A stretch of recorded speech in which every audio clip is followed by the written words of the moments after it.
That was a marvelous, marvelous speech. I see a lot of people here, a lot of people I know, a lot of people I don't know. I see these beautiful Toledo aunties in front of me. And these aunties over here, they can party. These aunties know how to party. Last time they came up here for Imran, they caught like the spirit or some type of jinn got, you know, a hold of these women because Usher came on and half of them were doing the Dougie and the slower half were doing the Macarena. And these aunties know how to party, so Columbus, you got to show them a good time. You got to show them a good halal time. But, you know, for those who don't know who I am, I'm Omar. I grew up with Osman and Imran. I was basically their neighbor. You know, I've seen Imran growing up. And it's kind of weird for me to see him in the position that he's in right now. Kind of sitting, you know, he's sitting up here, he's getting married, he's doing this grown man thing. And, you know, it's weird because, you know, people in Toledo, they know Imran was always kind of behind us. Like, you know, in the marathon called life, like me and Osman were always in the front, and he was always wheezing in the back. With like a BMI of 30. Fat little boy. And honestly, literally and figuratively, this guy was behind us. He was 2 years younger than us. And, you know, everything that we did, he would kind of follow us. And he would follow Osman, and Osman would follow me. So you know how that goes. So you know, Osman went to St. John's, Imran went to St. John's for high school, and then, you know, Osman was the valedictorian, and he had all the scholarships, all the big, you know, Ivy League schools and this and that, and I somehow convinced him to be my roommate at Ohio State, and then Imran followed suit, and then, you know, me and Osman decided we wanted to go into medicine because we wanted all the aunties and uncles to let us marry their daughters, even if we had criminal records.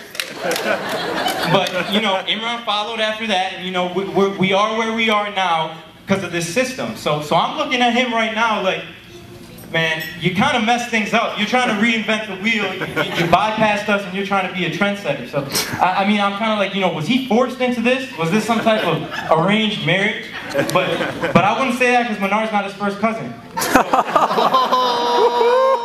It really doesn't make sense to me. So then I stopped and I thought about it, and I was like, you know what? It's probably just the fact that he's always been obsessed with Menard from the second he saw her.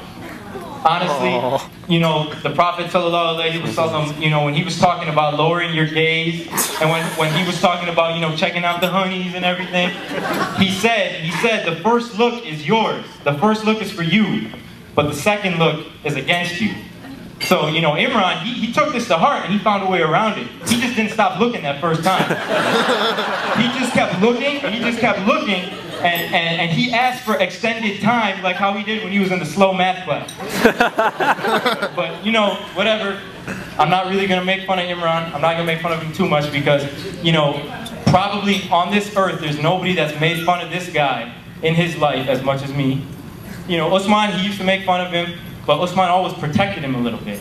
And I never protected him. All I did was make fun of him. And, you know, I'm not going to say anything bad about him, but, you know, it's not really easy to say anything bad about him anymore, to be honest, because when I was making fun of him, he was like he said, a big butterball, a big mound of jelly and saturated fat, and he was awkward and he was dumb, and now, you know, he's tall, he's handsome, he's good looking, and he's smart. Like, it's not, you know, and I'm like, why did this happen? Why did this happen to me? Why did this happen to Osman? Why did this happen to, you know, why did it happen to all of us boys? And, you know, I'm thinking, you know, all us boys 5'10" and below that were making fun of him, this is like God's punishment to us. The fact that they made him look like this, you know, like we didn't know. If I would have known, I probably wouldn't have made fun of him. But, you know, it is what it is. So I'm not going to say anything bad about him anymore. In fact, I'm going to tell Menard, you made probably the best decision you could probably make marrying this guy. And I'll tell you the reason why. Imran is very moldable. He's very pliable, he's very malleable. You know, we molded him to who he was today, and we're going to give you the reins, and we're going to have you mold him the rest of the way. And I know you girls like that stuff. Girls like shaping men and molding them and making them into what they want. And you know, I hear what you girls talk about in Hulaka. You know, I know what you guys talk about. So, you know, I don't even know what the hell was I going to say.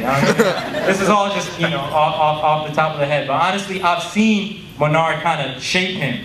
back when he was young or before Manar, he would wear the ugliest orange t-shirts. He had no style. After her, it was like dollar, Gucci, Louis, Prada, Fendi, all of this stuff. And I was like, man, Imran, what happened to TJ Maxx, man? What the hell happened to TJ Maxx? But, you know, Manar is what happened to TJ Maxx.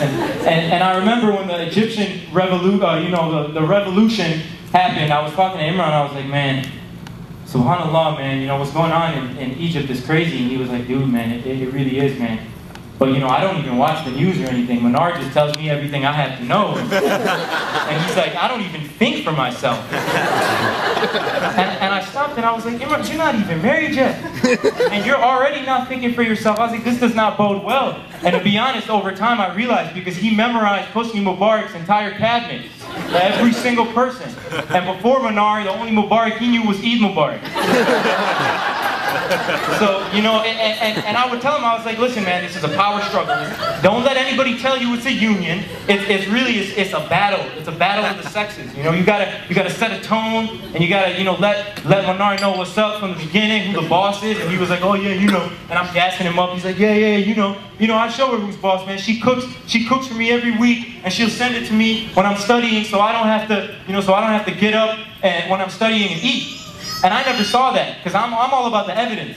And honestly, you know, when he lived with Shaidan, he was fat. And you know, under Manar's watch, he's not fat. And you know, and steroids and creatine and protein shit, that's not food, man.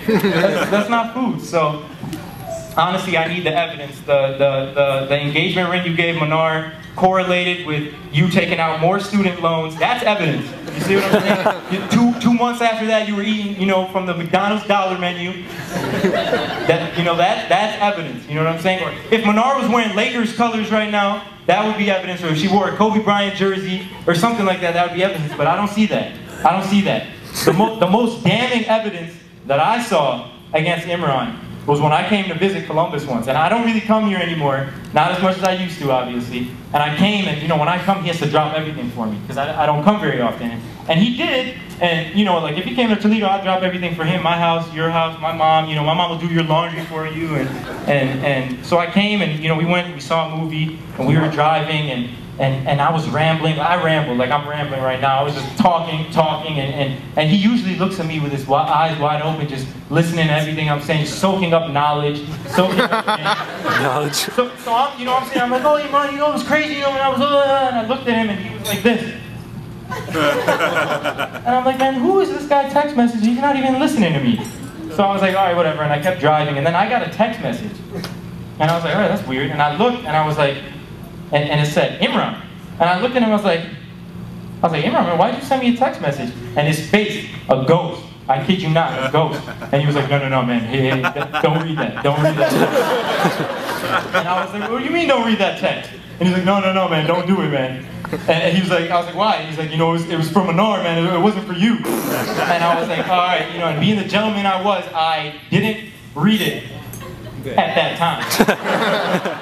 So, you know, and I told him, I was like, all right, man, I'll delete it. I actually saved it, and I locked it. And I locked it for a day like today. I think I still have it. So I'm going to pull it out.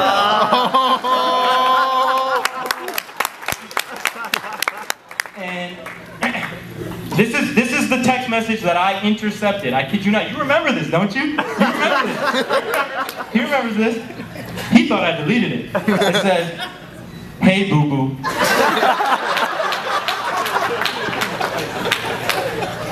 Sorry I couldn't call. Omar came by unexpectedly and I was forced to hang out with him. I can't wait till he goes to sleep so that I can watch the Desperate Housewives episode you told me to DVR. Hugs and kisses. Your lover, Snuggles. What the heck is